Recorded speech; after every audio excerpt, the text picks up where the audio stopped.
Welcome है आपका social mentor channel पे नए चैप्टर के साथ। पिछले वीडियोस में आप लोगों ने जो भी चैप्टर्स पूरे कर लिए हों, तो अब हम लोग नए चैप्टर में पढ़ेंगे। चैप्टर 3 है ये, प्लेइंग विद नंबर्स। हेडिंग मैंने डाल दी है। तो प्लेइंग विद नंबर्स थोड़ा सा ट्रिकी है, थोड़ा समझने वाला चैप्टर है ये। इसमें कुछ ज़्यादा खास है नहीं, बस आपको ट्रिक्स समझनी है, डेफिनेशन समझनी है, उसके बाद आप कर सकते। सारा जितना भी क्वेश्चंस होंगे वो सब नंबर्स पे हैं, क्योंकि इसका चैप्टर का नाम ही है प्लेइंग विद नंबर्स, तो सब कुछ नंबर्स पे ही है। और इसमें कुछ नई बात नहीं है, आपको ज्योमेट्री नहीं है आपकी, नंबर्स पे ही सब कुछ है। जैसे आपने फर्स्ट चैप्टर नहीं पढ़ा होगा नोइंग अवर नंबर्स, बिल्कुल वैसे ही है, बस थोड़ा सा डिफरेंस है। चलिए स्टार्ट करते हैं बिना किसी देरी के। एनसीईआरटी से पढ़ा रहे हैं तो उसी की लैंग्वेज को लेके, लेकिन ईजी फॉर्म में आपको समझाने की मैं कोशिश करती रहूँगी जिससे आपको समझ में आए। चलिए इंट्रोडक्शन करते हैं। अब उससे पहले हमें समझना पड़ेगा इसके दो मेन वो हैं, क्या बोलते हैं आप समझ लीजिए, जो मेन डेफिनेशंस है जो आपको समझनी होंगी वो होंगी, मैं लिख देती हूँ, आप लोग लिख लीजिए। फैक्टर एंड मल्टीपल्स मैंने लिख दिया, आपको दिक्कत ना हो। तो ये मेन चीज़ें आपको समझनी ज़रूरी है, चैप्टर में बहुत ज़्यादा अहमियत रखती हैं, बेस है इसका। इंट्रोडक्शन में एनसीईआरटी में बहुत कुछ एग्जाम्पल देके समझाया गया है और इजी बहुत है, लेकिन काफ़ी बच्चों को नहीं समझ में आता है, तो उसी एग्जाम्पल को लेंगे और बहुत अच्छे तरीके से समझेंगे फैक्टर्स और मल्टीपल्स होते क्या हैं। चलिए समझ लेते हैं। मान लीजिए आपके पास कोई रमेश है, ठीक है, ये एक मैंने माना रमेश, ठीक है, उसके पास 6 मार्बल्स हैं, ठीक है, उसके पास 6 कंचे, मतलब कंचे इंग्लिश में मार्बल्स हैं, उसको अरेंज करना है रोज में, और हर एक रो में सेम नंबर के वो होने चाहिए मार्बल्स। मतलब आपको तो ये पता है ना कि ये तो ये जो होता है ये होता है ये होता है कॉलम और ये होता है रो। ये जो आपकी वर्टिकल लाइन्स है ये आपकी रो में होती हैं, ठीक है। तो आपको इन्हीं रो में अरेंज करना है और सेम नंबर का होना चाहिए। जैसे कि 1 है तो 1 होना चाहिए, 1 है तो 1, जैसे कि 1, और यहाँ पे भी 1 और यहाँ पे भी 1, रो में 1 1, ठीक है। आई होप आपको समझ में आया। नहीं समझ में आया तो चलिए आगे हम समझा रहे हैं। इसका मतलब ये है कि उसने कहा है हर रो में सेम नंबर होना चाहिए, ठीक है।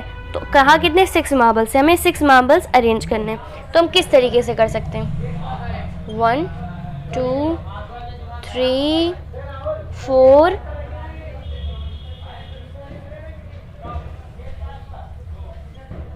1 2 3 4 5 एंड ये 6। एक ये हो गया तरीका। एक हमारा हो सकता है 1 2 3 4 5 6 1 2 3 4 5 6, ठीक है। और एक हो जाएगा 1 2 3 4 5 6। अब समझिए मेरा क्या मतलब था। मैंने जो अभी आपको समझाया था कि ये रो होती है हमारी, ये रो है ना हमारी, तो ये जो रो है हमारी उसमें सेम नंबर होना चाहिए। अब इस एक रो में ये first row, second row, third row, तो हर किसी में 1 1 है, हर रो में कितने हैं 1 है, तो कितने हैं लिख दें हम लोग यहाँ पे, कितना है number of row is equals to 1, ठीक है। नंबर ऑफ रो कितने हैं, और मार्बल भी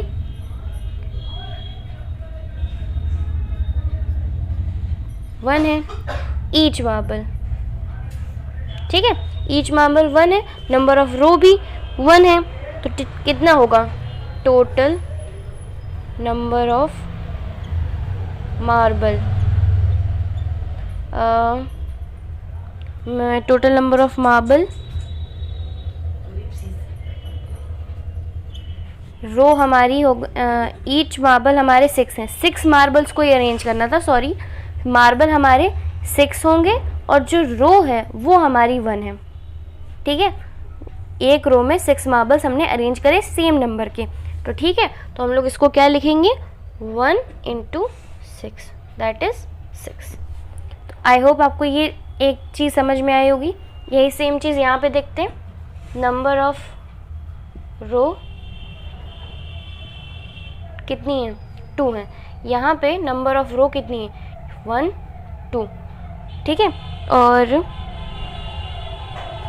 नहीं, नंबर ऑफ रो यहाँ पे 3 है, आप लोग बहुत ज़्यादा कंफ्यूज ना हो इसलिए मैं बोल दे रही हूँ। नंबर ऑफ रो यहाँ पे 3 है, यहाँ पे 1 थी, यहाँ पे 3 है, और यहाँ पे ईच मार्बल कितना है, ईच मार्बल हमारी कितनी जगह ले रहा है 2 मार्बल हर एक रो में है, ठीक है, हर रो में 2 मार्बल है, ठीक है। और यहाँ पे कितने थे 1, इसका मतलब टोटल तो 6 है, हमें यहाँ टोटल नहीं लिखना है, हमें यहाँ पे लिखना है मार्बल कितने हैं। तो यहाँ पे है 1 ईच मार्बल रो में,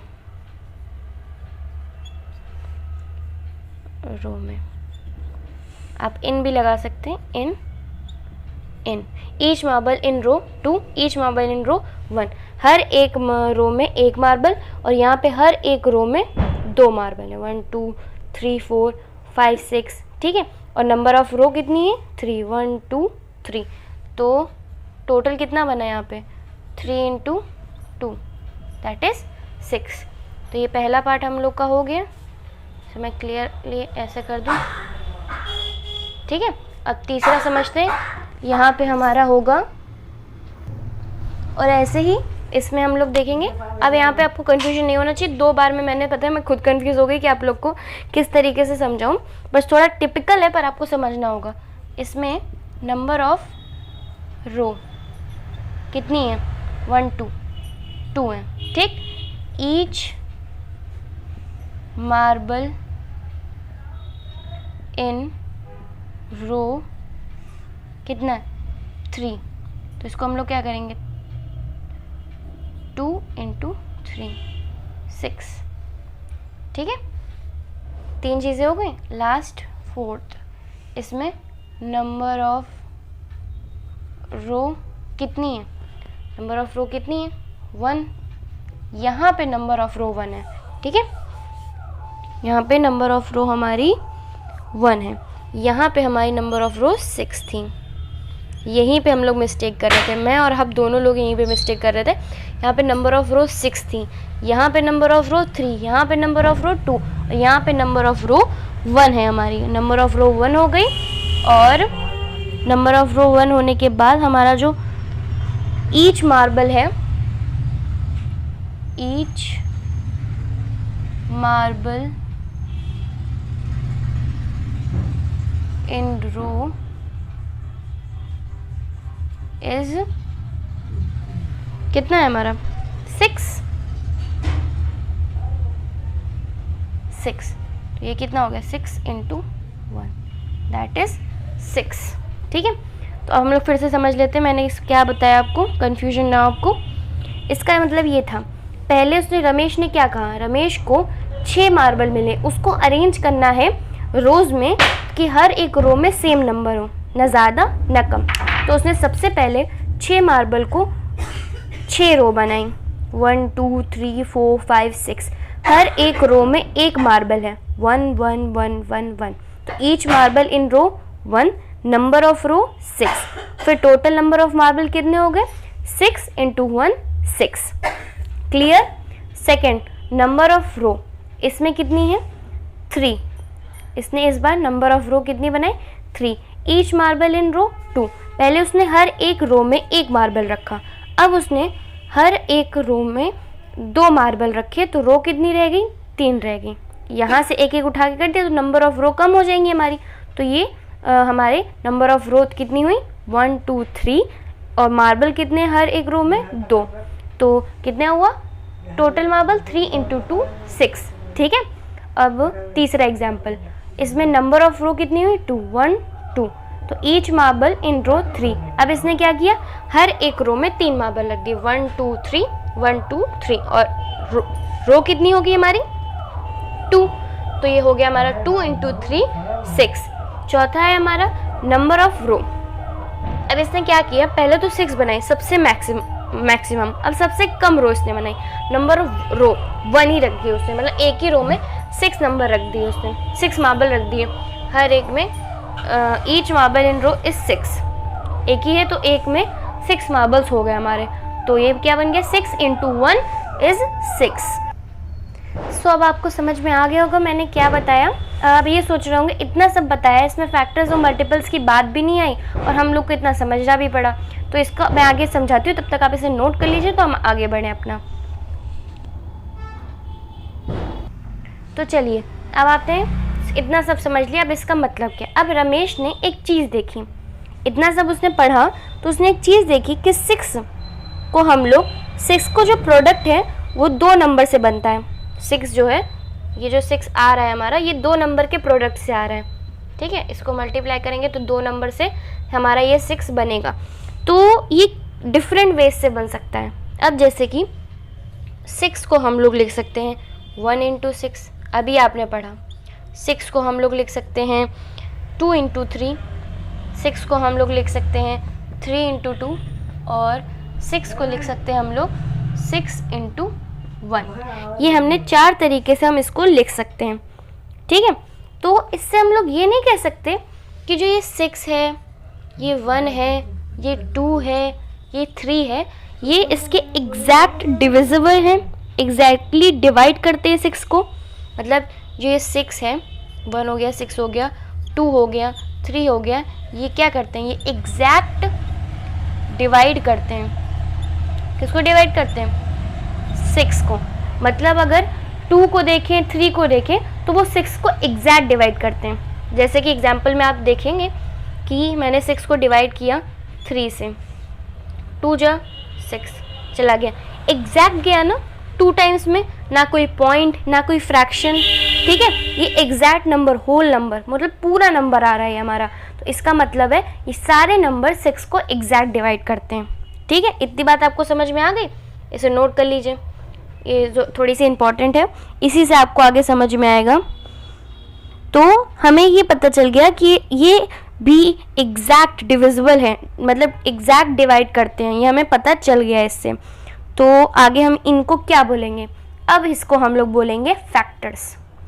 तो जो ये आपके निकल के आए ना एग्जैक्ट, जो इसके डिवाइडर हैं, डिविजिबल जो भी आप बोलें, डिवीज़र है 6 के, इन्हीं को हम लोग बोलेंगे फैक्टर्स ऑफ 6। ओके, 1 2 3 6 आप इसे अरेंज कर सकते हैं, मैं इसे अरेंज कर देती हूँ इंक्रीजिंग ऑर्डर में। 1 2 3 6, ये जो है ये एग्जैक्ट डिविज़र, मैं नोट कर देती हूँ, ये आपके एग्जैक्ट डिविज़र हैं 6 के, और इन्हीं को बोलते हैं फैक्टर्स, ठीक है। ये आपके, मैं यहाँ पे भी लिख देती हूँ, फैक्टर्स हैं, ठीक है। इन्हें हम बोलेंगे फैक्टर्स, ये जो 1 2 3 इन्हीं को बोलेंगे हम लोग फैक्टर्स, ठीक है। अब आपको ये समझ में आ गया होगा कि फैक्टर्स होते क्या हैं। चलिए फैक्टर्स को थोड़ा डीपली समझते हैं और उसकी डेफिनेशन भी देख लेते हैं। चलिए, तो हमने इसकी डेफिनेशन लिख दी है और इसका एग्जाम्पल, तो इसे समझ लेते हैं तो फैक्टर हमारा क्लियर हो जाएगा। A factor of a number is an exact divisible of divisor of that number. जो हमने पढ़ा उसी को इन्होंने लैंग्वेज में लिख दिया है कि एक फैक्टर है हमारा, फैक्टर ऑफ अ नंबर, किसी भी नंबर का कोई फैक्टर, जैसे ये 4 है, उसका जो ये जो फैक्टर्स आ रहे हैं 1 2 4 is an exact divisible of that number. मतलब अगर 1 2 4 आए हैं तो ये एग्जैक्ट डिवाइड करते हैं हमारे 4 को, 1 भी डिवाइड करेगा, 2 भी डिवाइड करेगा, 4 भी डिवाइड करेगा। तो यही हमारी फैक्टर्स की डेफिनेशन होती है। फैक्टर क्या होते हैं, उनकी डेफिनेशन क्या होती है, ये आपको पता चल गया। इसे नोट कर लीजिए और फिर हम आगे मल्टीपल को समझ लेते हैं। नोट कर लीजिए। तो आपने ये देखा कि फैक्टर्स और मल्टीपल्स में, फैक्टर तो हम लोगों ने समझ लिया भाई 4 और 5। जैसे मैं एग्जांपल लेती हूँ, 20 के फैक्टर क्या हैं, 4 × 5, बस 4 भी है और 5 भी है, ये हमारे इसके फैक्टर हैं। अब जो मल्टीपल है, मल्टीपल क्या है, मल्टीपल यही है 20। जिस चीज़ की हम लोग फैक्टर निकाल रहे हैं उसको हम लोग बोलेंगे मल्टीपल, जैसे 20 का हम लोगों ने फैक्टर निकाले 4 और 5, तो 5 और 4 उनके क्या हैं, फैक्टर्स हैं। तो जिस चीज़ के फैक्टर्स निकल रहे हैं उसको हम लोग बोलेंगे 20। तो 4 और 5 के जो मल्टीपल होगा वो क्या होगा, 20 होगा। अब एग्जाम्पल देखिए, आपने समझा था अभी कौन सा एग्जाम्पल लिया था, सिंपल 6 लिया था। 6 का क्या था, 1 × 6, तो ये क्या थे, ये थे फैक्टर, ठीक है। और इनका जो मल्टीपल होगा वो होगा 6, ठीक है। सिंपल सा है, मल्टीपल समझने की कोई ज़रूरत नहीं है ज़्यादा। मल्टीपल आप नंबर देख के भी पहचान जाएंगे। 4 × 5 लिखा, मतलब 5 और 4 तो फैक्टर है, और यही इसके 20 मल्टीपल हो गया। 4 × 5 फैक्टर मैंने समझा दिया। मैं रिपीट बार बार इसलिए कर रही हूँ, आपको कोई भी डाउट ना रह जाए। अगर आपको कोई और डाउट रहता है तो प्लीज मुझे कमेंट सेक्शन में जरूर बताएं। मैंने आज सिर्फ फैक्टर और मल्टीपल ही समझाया है। प्रॉपर्टीज और इसका कुछ जो भी है आगे का वो सेकंड पार्ट में मैं समझाऊंगी। वीडियो थोड़ा लेंथी हो जाएगा, फिर आप लोग बोर हो जाओगे और समझने में भी थोड़ा कंफ्यूजन होगा, तो मैं नहीं चाहती कोई कंफ्यूजन हो। इसमें आपने सिर्फ फैक्टर और मल्टीपल समझ लिया। अगली वीडियो में इसकी प्रॉपर्टी और कुछ एग्जांपल्स करेंगे, ठीक है। तो मिलते हैं नेक्स्ट वीडियो में। और अगर आपको ये मेरा वीडियो अच्छा लगा हो तो सिर्फ 3 चीजें आपको करनी है, like, share and subscribe. Thank you for watching. मिलते हैं नेक्स्ट वीडियो में। Bye bye, love you all.